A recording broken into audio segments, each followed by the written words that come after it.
Dear students, in this lecture we will study the pentose phosphate pathway or PPP pathway or direct oxidative pathway or glycolytic shunt pathway or hexose monophosphate shunt pathway or Warburg-Lipman-Dickens cycle. It is the alternative pathway of glucose breakdown. PPP pathway এটা একটা alternative pathway যেখানে glucose breakdown হয়। আর কোথায় glucose breakdown হয়? Glycolysis TCA absent যেখানে সেখানে glucose ব্রেকডাউনের জন্য এটা একটা alternative pathway. This PPP or pentose phosphate pathway occurs in the eukaryotes and prokaryotes. In plants occurs in cytoplasm and stroma of chloroplast in presence of O2. তাহলে উদ্ভিদের মধ্যে সাইটোপ্লাজমে হয় এবং ক্লোরোপ্লাস্টে স্ট্রোমায় হয় ইন প্রেজেন্স অফ O2 অক্সিজেনের উপস্থিতিতে।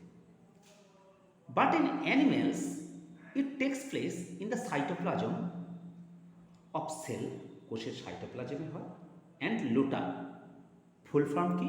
এল for liver, O for ovary, T for testis, A for adipose tissue.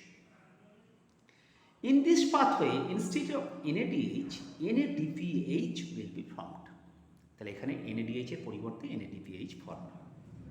Substrate for this pathway glucose six phosphate. এবার আমরা এই পাথওয়েটা পড়ব। দেখো, এই পাথওয়েতে glucose undergone the phosphorylation reaction. Phosphorylation reaction, it is required ATP and thiokinase enzyme. ATP provide phosphate and glucose now formed glucose 6-phosphate. Glucose থেকে glucose 6-phosphate তৈরি হয়। 6 কার্বন কম্পাউন্ড, এটাও 6 কার্বন কম্পাউন্ড। ফসফেট কে দিল? ATP দিল, enzyme থায়োকাইনেজ। 6 molecule তৈরি হয়। এটা আমরা আগেও পড়েছি। From glucose six phosphate it undergone the reduction division. Reduction ডিভিশনে তোমরা জানো হাইড্রোজেন রিমুভ হয়ে যায়। This hydrogen picked up by NADP plus hydrogen pick করে হয়, রিসিভ করে কিসে কনভার্ট হয়? NADPH plus H plus. The glucose six phosphate formed six phosphogluconolactone. যেহেতু রিডাকশন হচ্ছে গ্লুকোজ 6-ফসফেটের, তাই এনজাইমের নাম কি হবে? Glucose six phosphate dehydrogenase. কারণ গ্লুকোজ 6-ফসফেট থেকে হাইড্রোজেন বেরিয়ে যাচ্ছে, তাই গ্লুকোজ 6-ফসফেট ডিহাইড্রোজিনেজ। আর তোমরা জানো যে কোনো রিডাকশন ডিভিশনে এনজাইম হবে dehydrogenase. Six phosphogluconolactone undergone hydration reaction. Hydration মানে water molecule will add. Six phosphogluconolactone keto group present আছে। After adding the water molecule 6-ফসফোগ্লুকোনোল্যাকটনের কিটো গ্রুপটা অ্যাসিডে কনভার্ট হয়। কি ফরমেশন হয়? Six phosphogluconolactone after adding the water molecule six phosphoglucono acid. তার মানে কিটো গ্রুপ এখানে কিসে কনভার্ট হয়েছে? যে 6-ফসফোগ্লুকোনিক অ্যাসিডে কনভার্ট হয়েছে। এটাও 6 কার্বন কম্পাউন্ড, এটাও 6 কার্বন কম্পাউন্ড। এনজাইমের নাম ল্যাকটোনেজ এনজাইম। 6-ফসফোগ্লুকোনিক অ্যাসিড যেটা ফরমেশন হলো আন্ডারগন অক্সিডেটিভ ডিকার্বক্সিলেশন। অক্সিডেটিভ ডিকার্বক্সিলেশন বলতে এখানে কার্বন ডাইঅক্সাইড বেরিয়ে যাবে, ডিকার্বক্সিলেশন রিয়াকশন হবে এবং হাইড্রোজেন বেরিয়ে যাবে। হাইড্রোজেন কে পিক করবে? NADP plus. NADP প্লাস কিসে কনভার্ট হবে? NADPH plus H plus. এবং যেহেতু কার্বন ডাইঅক্সাইড বেরিয়ে যাচ্ছে, তাই decarboxylation reaction, oxidative decarboxylation reaction. এবং 6-ফসফোগ্লুকোনো অ্যাসিড থেকে কি তৈরি হয়? রিবিউলোজ মোনোফসফেট। রিবিউলোজ মোনোফসফেট তৈরি হয়। এনজাইমের নাম কি?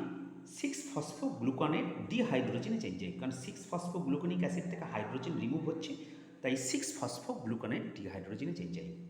ডিয়ার স্টুডেন্টস, আমরা দেখলাম তাহলে 1 মলিকুল গ্লুকোজের ব্রেকডাউনের পরে 6 কার্বন কম্পাউন্ড ফরমেশন হলো, 6 কার্বন কম্পাউন্ড রিলিজ হলো।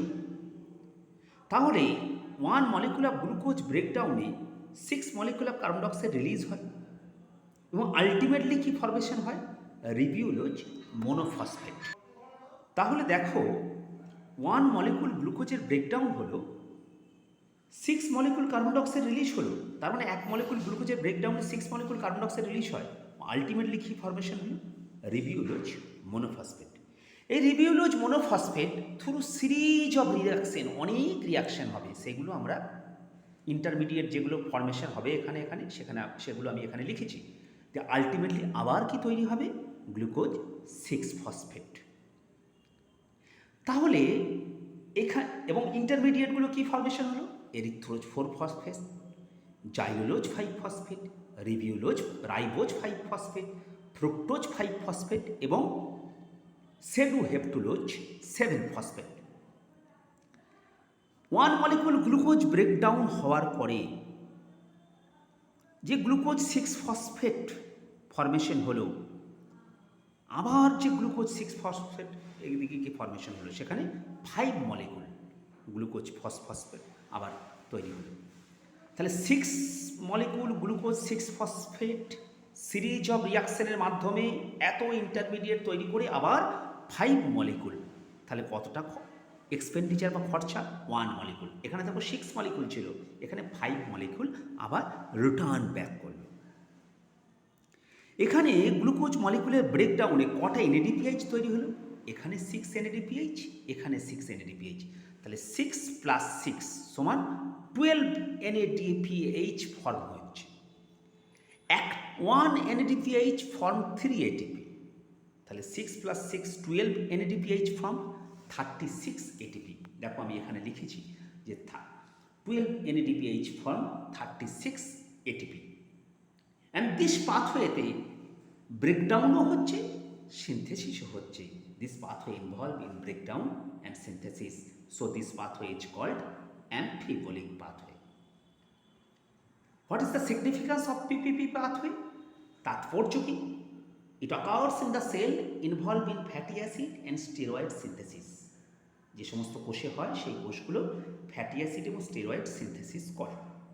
এনএডিপিএইচ সিনথেসিস হয়, দেখলাম আমরা এখানে এনএডিপিএইচ সিনথেসিস হলো, এখানে এনএডিপিএইচ সিনথেসিস হলো।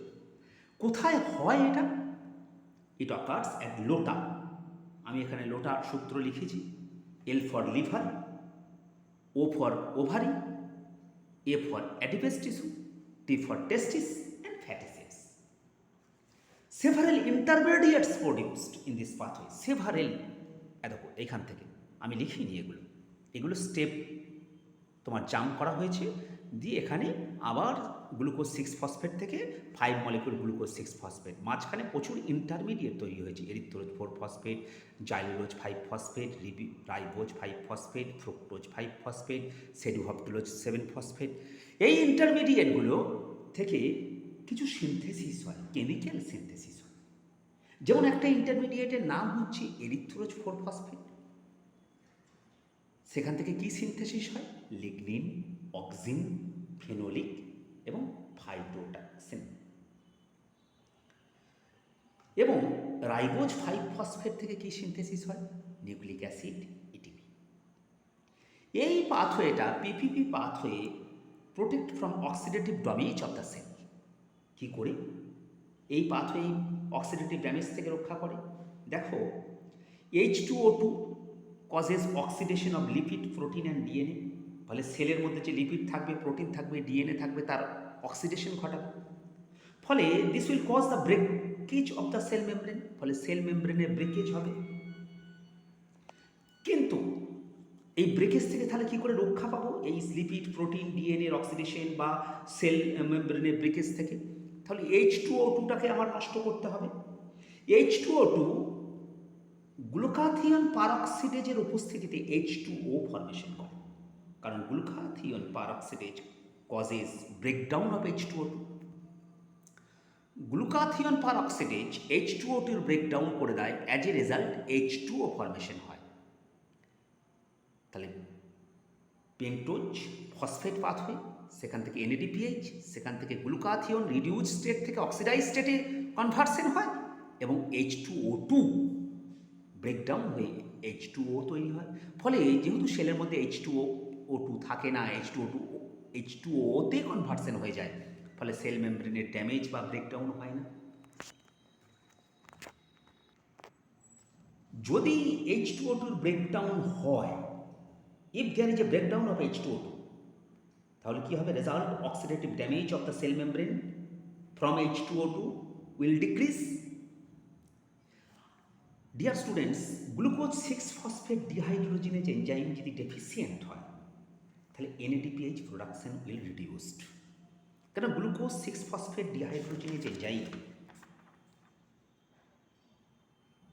যদি অ্যাবসেন্ট হয়, ডেফিসিয়েন্ট হয়, তাহলে NADPH ফর্মেশন হবে না।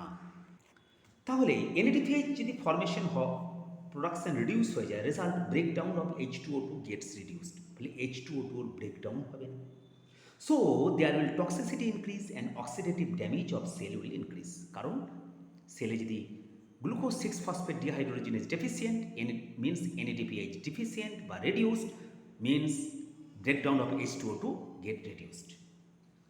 Those who have deficiency of glucose 6-phosphate dehydrogenase, যে সমস্ত ব্যক্তি বা পার্সনের বডিতে glucose six phosphate dehydrogenase enzyme deficient আছে,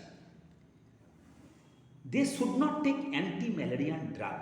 তারা কোনো অ্যান্টি ম্যালেরিয়ান ড্রাগ যেমন প্রাইমাকুইন, সালফার ড্রাগ, ফ্যাবাবিন্স, ডিভিসিনস এই সমস্ত নেবে না। কেন নেবে না? Because this compound will form H2O2। এই কম্পাউন্ডগুলো ব্রেকডাউন হয়ে H2O2 তৈরি হয়। H2O2 ব্রেকডাউনের জন্য গ্লুকোজ 6-ফসফেট ডিহাইড্রোজেনেজ এনজাইম দরকার, কিন্তু সেটা deficient means oxidative damage of the cell will get increase. যে সমস্ত those organisms are resistant to malarian parasite, Plasmodium falciparum, in presence of Plasmodium cannot complete its life cycle in RBC. এবারে fatty acid metabolism.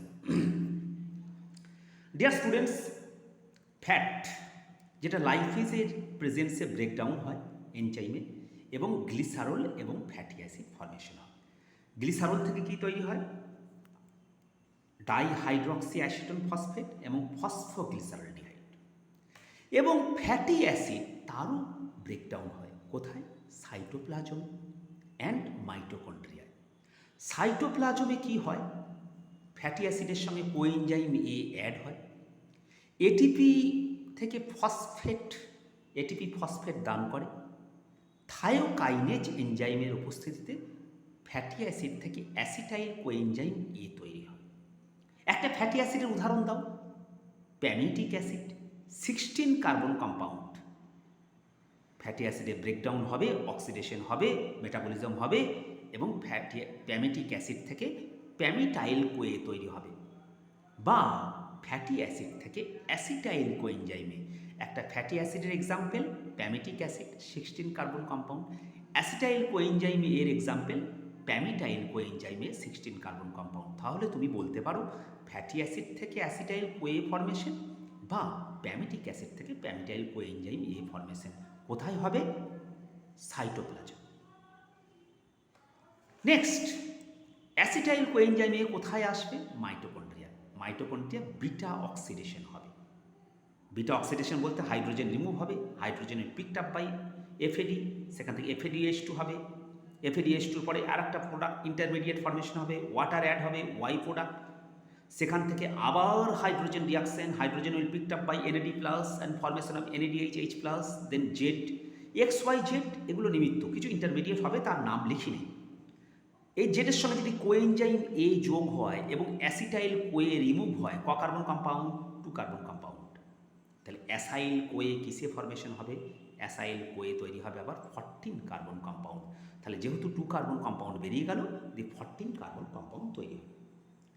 এবার তাহলে প্রশ্ন আসবে তোমার কাছে, কোনো একটা ফ্যাটি অ্যাসিডের নাম বলে দেবে, যে সেই ফ্যাটি অ্যাসিডটা থেকে কত এটিপি তৈরি হয়। যেমন ধরো একটা ফ্যাটি অ্যাসিডের নাম বলে দিল যে প্যামিটাইল কোয়ে, কত কার্বন কম্পাউন্ড, 16 কার্বন কম্পাউন্ড। তাহলে কটা অ্যাসিটাইল কোয়ে তৈরি হবে? 8 অ্যাসিটাইল কোএনজাইম এ তৈরি হবে। কি করে হবে?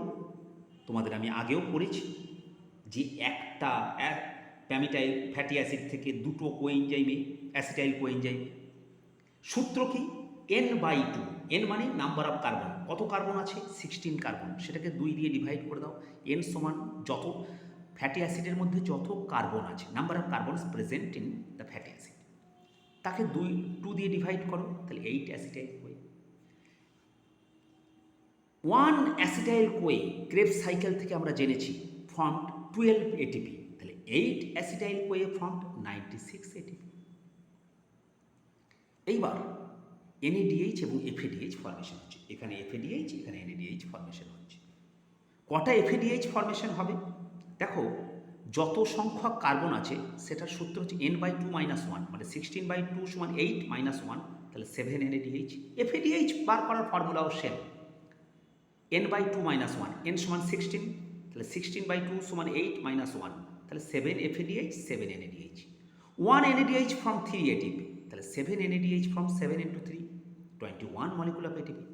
1 FADH from 2 ATP, তাহলে 7 FADH from 7 into 2, 14 ATP, তাহলে 96 plus 21 plus 14, 131 ATP। কিন্তু এখানে তো ATP আমার লস হয়েছে, এটিপি লস হয়েছে। তাহলে যেহেতু এটিপি লস হয়েছে, তাহলে 2 মলিকুল এটিপি লস হয়েছে, তাহলে টোটাল নেট প্রোডাকশন হচ্ছে 129 মলিকুল অফ এটিপি। তাহলে আমরা এখানে দেখলাম যে অ্যাসিটাইল কোএনজাইম এ বার করার ফর্মুলা হচ্ছে n/2, এবং NADH এবং FADH বার ফর্মুলা হচ্ছে n/2 - 1 বাই n/2 - 1। এনটা কি? Number of carbon present particular fatty acid. তাহলে তোমাকে যদি ফ্যাটি অ্যাসিড একটা ধরো বলে দিল হচ্ছে স্টেরিক অ্যাসিড, স্টেরিক অ্যাসিডের কার্বন নাম্বার অফ কার্বন কত? 18। তাহলে এখানে অ্যাসিটাইল কোয়ে কত? n/2 এরকম, তাহলে 9 অ্যাসিটাইল কোয়ে ফর্মেশন হবে। NADH কটা হবে?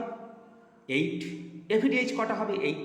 তাহলে তুমি এরকম করে ATP, NADH, FADH এরকম করে এই ফর্মুলা অ্যাপ্লাই করে তুমি বার করতে পারবে। Okay students, thank you so much.